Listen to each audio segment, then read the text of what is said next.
बिहार चुनाव के तारीखों का ऐलान हो न हो दर्शकों, लेकिन चुनाव आयोग में कोहराम मच गया है। कितने संख्या में विपक्षी पार्टियां गईं और उनको नज़रअंदाज करना, उनके साथ बेईमानी करना, ये बताता है कि बिहार वासियों के साथ ये अपमान है। ये नोटबंदी हम सब ने देखा, अब आप वोटबंदी देख रहे हैं। ये देख रहे हैं कि बिहार के वोटरों के साथ नाइंसाफ़ी हो रही है। ये चुनाव आयोग नहीं बीजेपी का ऑफिस हो गया, ऐसे आरोप लग रहे हैं। चुनाव आयोग में बैठे लोग दरअसल वो अधिकारी नहीं है, वो बिचौलिए हैं। ये पवन खेरा कह रहा है। यानी आसान भाषा में अगर कहें, आपको आम भाषा में कहें तो वो दलाल हैं। वो किसके दलाल हैं? वो बीजेपी के दलाल हैं, वो भाजपाइयों के दलाल हैं। ऐसे शब्दों का इस्तेमाल पवन खेरा साहब कह रहे हैं। ये कितना बड़ा आरोप है, ये कितना बड़ा इल्ज़ाम है, इस बात का आप अंदाज़ा लगाइए कि जब 11 पार्टियों के लोग जब चुनाव आयोग में जाते हैं, इलेक्शन कमीशन में जाते हैं, जब उस ऑफिस में जाते हैं जहां से मैं रिपोर्ट करता हूं वीडियो को, जब मैं दिल्ली में रहता हूं तो वहीं पे ऑफिस है इलेक्शन कमीशन का। हमेशा मैं उसी के इर्द गिर्द रहता हूं जब कोई खबर करना होता है इलेक्शन कमीशन से रिलेटेड।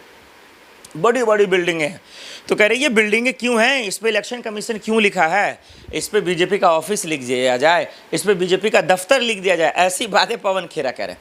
लेकिन वो ऐसा कह क्यों रहे हैं?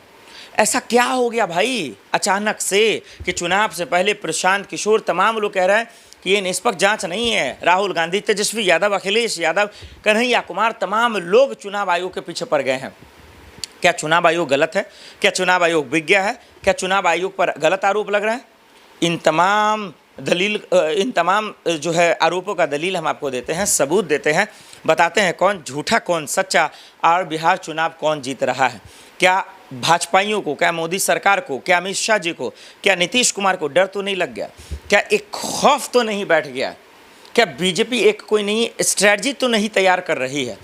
इन तमाम पहलुओं को हम आपको बारीक से समझते हैं। पहले मामला समझिए, 1 से 2 महीने बचे हैं, बिहार में चुनाव होने वाले हैं। तारीखों का ऐलान हो जाएगा कि कितने चरणों में बिहार में चुनाव होंगे। तमाम जो पार्टियां हैं, जेडीयू, बीजेपी, आरजेडी, एलजेपी या फिर वीआईपी या फिर जो है जन स्वराज, तमाम ऐसी पार्टियां तैयारियां कर रही हैं।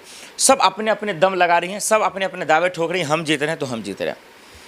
लेकिन इस बीच में अचानक से खबरें आती हैं कि भाई जो वोटर हैं, लगभग कई करोड़ वोटरों का जो है दरअसल सर्वे होगा। उनके माता पिता का, जैसे मैं बोल रहा हूँ, मैं 18 साल का हो चुका हूँ, प्लस का हो चुका हूँ, तो मेरे माता पिता का बर्थ सर्टिफिकेट चाहिए, जन्म प्रमाण पत्र चाहिए। भाई कहाँ से लाऊंगा यार, वो कहाँ से जन्म प्रमाण पत्र आएगा? एक सवाल। यानी एक तरीके से देखें तो पर्दे के पीछे से ये एनआरसी सीए का खेल चल रहा है। क्या आप यही काला कानून लाना चाह रहे हैं फिर से? तो गुर्दे में दम है तो खुलकर बोल दीजिए आप। क्या बफ बोर्ड की तरह खेल करना चाह रहे हैं आप? एक बात। अब जो ये चीज़ करना चाह रहे हैं आप, तो चुनाव से पहले क्यों करना चाह रहे हैं, ये सवाल है चुनाव आयोग पे। अब जो भी करिए आप, आधार कार्ड को आप सर्टिफिकेट नहीं मान रहे, पासपोर्ट को मान नहीं रहे, तो भाई मानेंगे किसको? क्या ये देश लोग विदेशों के हैं? जो भी काम आप करें, आप चुनाव से पहले क्यों नहीं किया आप लोगों ने? अब सवाल ये, चलिए ठीक है, हो सकता है चुनाव आयोग की मंशा सही हो, हम गलत हों, समझने वाले गलत हों, समझाने वाले गलत हों, तो इस चीज़ को लेकर चुनाव आयोग को प्रेस कॉन्फ्रेंस करना चाहिए। दूध का दूध, पानी का पानी हो जाता। प्रेस कॉन्फ्रेंस करते, आप बताते, तमाम सवालों का जवाब देते, बस बात ख़त्म हो जाती। लेकिन आपकी चुप्पी बिहार के लोगों को चुभ रहा है, आपकी चुप्पी बिहार के युवाओं को खौल रहा है, परेशान कर रहा है, कांटा के जैसा लग रहा है कि आप प्रेस कॉन्फ्रेंस क्यों नहीं करते। इसी मसलों को लेकर इंडिया गठबंधन के तमाम नेता जो है चुनाव आयोग गए, और वहाँ जाने के बाद उनके साथ बेईमानी हुई, नाइंसाफ़ी हुई। और बेईमानी क्या हुई, नाइंसाफ़ी क्या हुई, बितुकापन क्या हुआ, वो हम आपको अब एक एक सबूत कर बताते हैं, और बताते हैं कि तमाम विपक्षी दलों के नेताओं ने क्या नाराज़गी जताई और किस तरीके से चुनाव अधिकारियों ने उनके साथ जो है हा हा ठिठी कर उनको वहाँ से निकालने का कोशिश किया। अब दिखाते हैं।